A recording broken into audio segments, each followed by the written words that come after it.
Welcome to Nina in the Kitchen. This is tips and tricks, and it's about corn because we're into summer and corn season. And if you love corn on the cob, you have to watch this because today's corn is very different from corn even just a few years ago. And so that affects how you shop it and how you store it. So let's just get into it. Today's corn does not have a very thick leaf. And also, you'll see that these leaves are always tight up against here. I think there might even be fewer leaves. So do you remember back in the day you used to see people husking corn in a supermarket? There's no need to do that now. If you don't want to husk this at home, wait till you see how I husk it.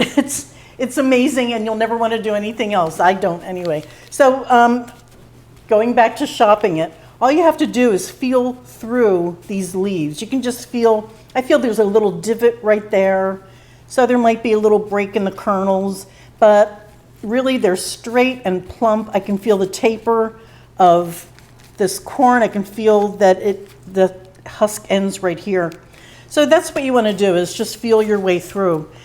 The next thing you should know is that when you get this home, it's actually beneficial now to do a cold storage on corn because it's 35% sweeter than it was even just a few years ago. So what I do is the plastic bags that you get at the supermarket for produce, those bags are permeable plastic.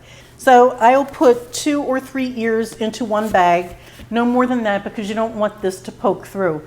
Then when you get it home, put it into another bigger plastic bag, tie it up, wrap it up, and put that in the refrigerator. And this should stay good for 3 or 4 days. It's really amazing how long you can store this now. So let me show you how I husk this corn. What I do is feel along the bottom, and I can feel that the stalk starts right here. So I go up a couple of rows, and I'm going to cut it right there.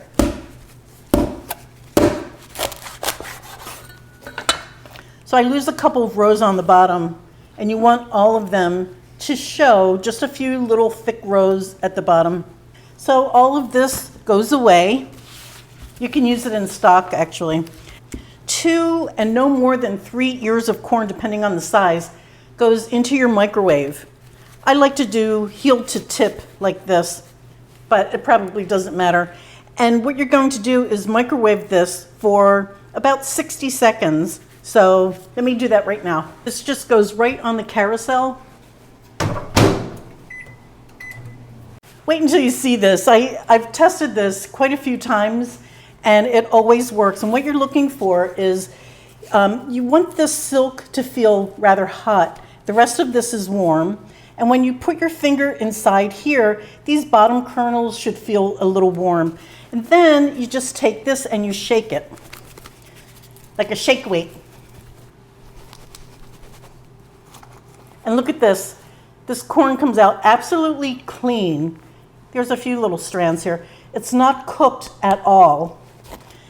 The husk is perfectly still in shape. So if you want to use this for anything like the grill, not a problem. And on the inside, and this always amazes me, on the inside, look at the silk. It just comes right out like this. It's just perfect. It's beautiful. Let me show you another one. Again, shake weight time. And then you can see the bottom. Oops, I have some paper there. Some bottom leaves. And you can shake this until it's all out, but there's nothing there. It's just perfect. And again, that silk is all located just right in the middle in a little bed of leaves. It's just, I love this. So go out, enjoy your corn. I showed you everything I know, and have a great summer. Stay safe. Bye, guys.